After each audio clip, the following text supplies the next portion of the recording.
Stanford Daily is out here asking the tough questions. Why does everyone already hate Disney's Wish? And I think that hate is, well, it's a bit of a strong term for this situation. More or less, people are asking, what the hell is Disney's Wish? It wasn't that long ago when families would take the entire clan to the cinema, sit down, anticipating 90 minutes to 2 hours of fun, wholesome family entertainment. But now, in a post-agenda exposed world, no families are looking to Disney and thinking wholesome, unless you mean whole in the way that the people that work for Disney right now have always interpreted as. But given the source material, what we're going to be talking about throughout this video, it's not something that I would normally care all that much about. I've kind of punched out when it comes to Disney cartoons for, well, a very, very, very long time. I can't even remember the first one or the last one that I sat down with to unironically enjoy. I don't have any kids. I don't have any nieces, nephews, or cousins or anything like that that would warrant me to go check out a family film. But this is the third in as many weeks films, that is, to feature a strong, empowered girl boss. And I think for completion's sake,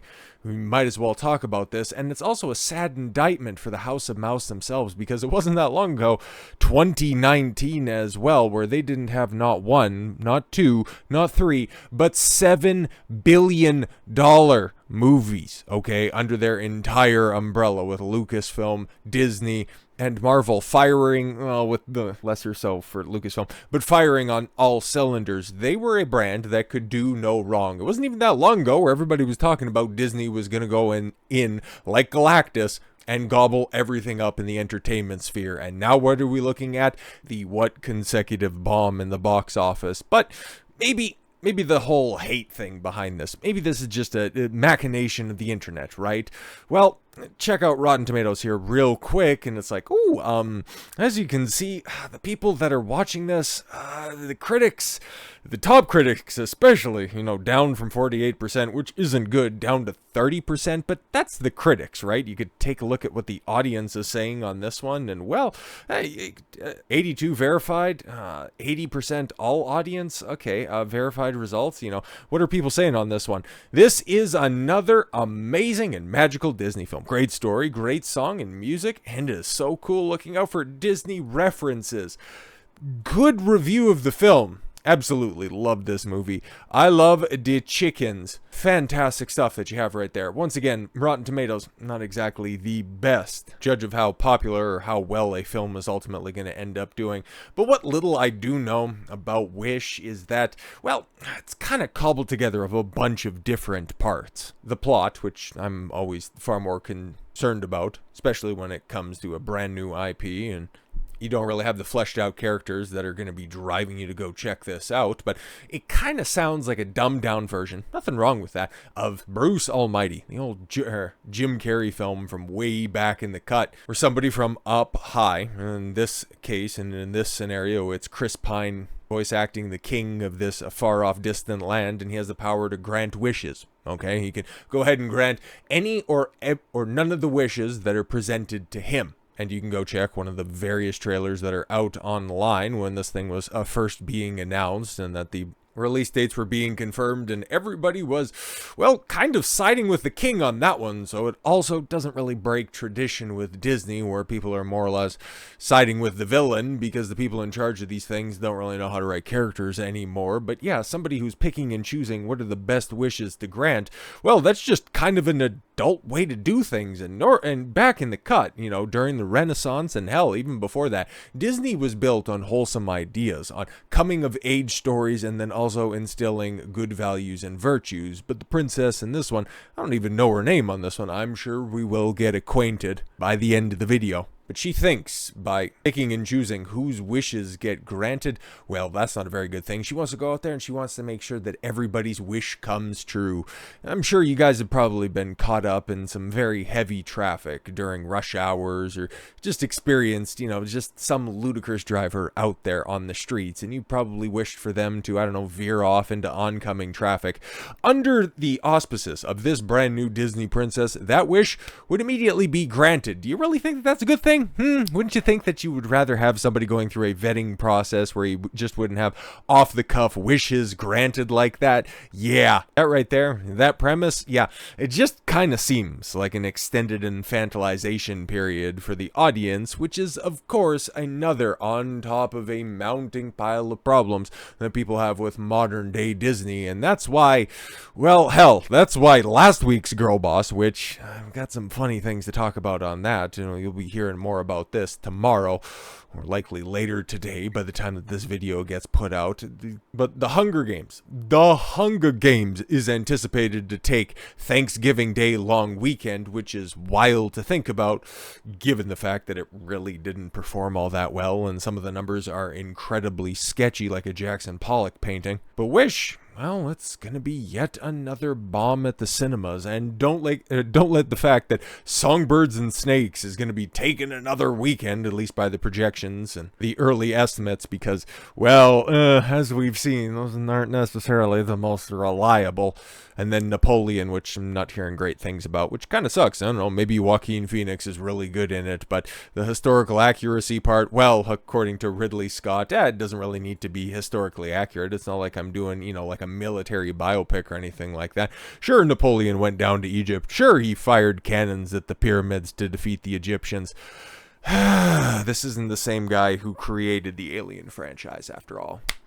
One good news, especially as the marketplace comes away from the actor strike, is that this Thanksgiving stretch of Wednesday to Sunday. Oh, that's what we're doing right here? Okay, I would have thought that, hey, maybe the extended weekend would start on Thursday, but we're kicking it off early with Wednesday. Well, it kind of makes sense if you want to go, yeah, okay, whatever, I guess.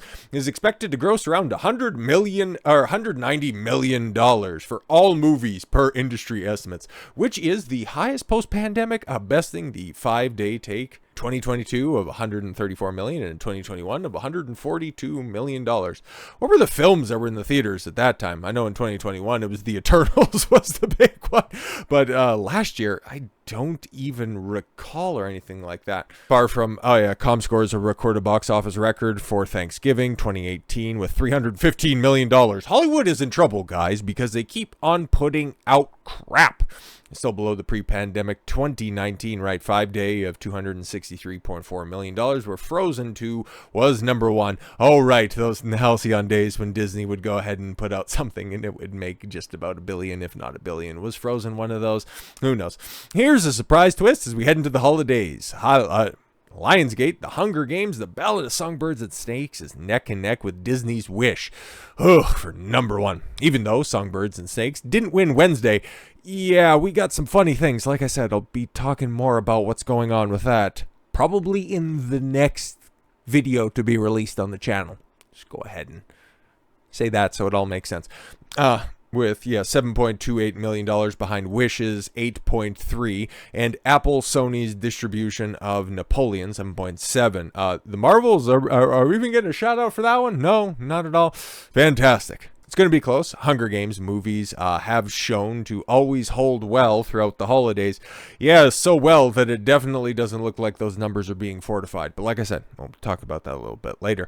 Disney's Wish gets an A- cinema score, which isn't shabby. But under Thanksgiving, Princess picks Encanto, A, Tangled, A+, Frozen, A+. Hey, I've actually, Tangled might have been the last one that I have seen that came out from Disney. It was all right. But the same as Frozen 2, which was a fall off from the original Frozen. From what I hear, like I said, didn't see it. Family and kids under 12 gave the animated pick 4.5 out of 5 stars on ComScore. Wish is a 3.5 stars with general audiences and 71%.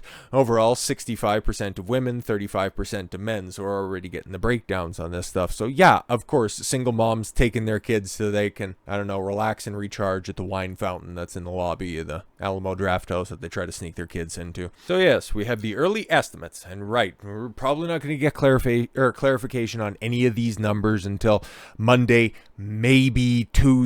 So just go ahead and take everything that you see in the little blue box with a bucket of salt. But in 3,900 theaters, with the assistance of the Thanksgiving Day long weekend, $8.3 million.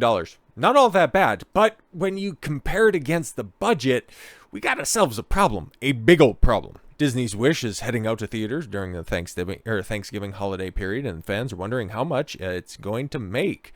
Will it be able to restore Disney's animation glory's box office days? Spoilers, of course not.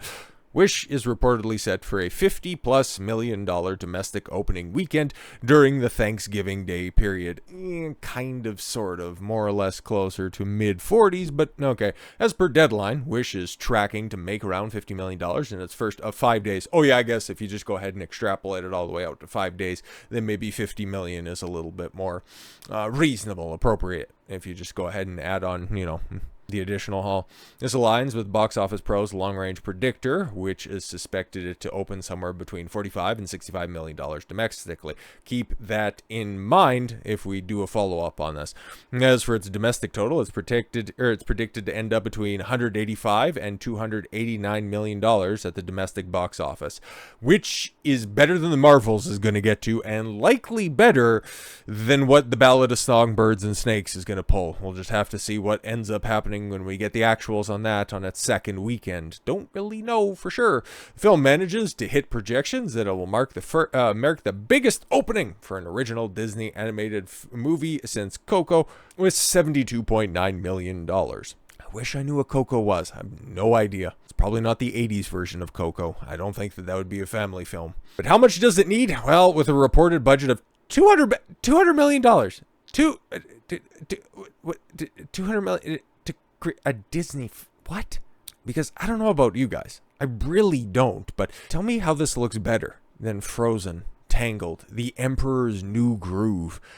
Why does it have to cost over $200 million? And why are they throwing that on a brand new IP? Why are they throwing that on a family movie? It doesn't make any sense, and especially one that that's being released at a time when Disney's under the microscope for having its rather traditional values being eschewed for more modern proclivities, is about the nicest way we can put this. But Wish's Ariana DeBose, she apparently voices the princess, who we still don't even know. Like, we're trying to figure all of this stuff out. Like, what are we doing here? Anyways, defends the lack of romance in recent Disney movies. Oh my God, is it because it's modern day? Archetypal stories, both for male and female films. You know why they've been around for as long as they have been? Because they work, because they resonate with people, because they are timeless stories. But no, we're just going to go ahead and have this a story about a black girl and a goat. And that's definitely going to be $1 billion idea, because, well, that's close to what it's going to have to make. Now, Wish star Ariana DeBose has defended the lack of romance in recent Disney movies. Well, somebody's got to, am I right? Well, the studio's animated movies have historically featured such plots. Yes, exactly. Sleeping Beauty, Snow White, except for the new one, okay? Which it's not 1937 anymore, and she doesn't need to be rescued by the prince. Oh, I'm so glad we get another year of that idiot's interviews, but more on that soon. What? The Beauty and the Beast, Aladdin, my personal favorite Disney film, Hercules, which is gonna get blackwashed. Literally, I can't think of an icon. Even Mulan, the most girl boss of the Disney Renaissance, still had a romantic subplot that was right there, and those are all timeless.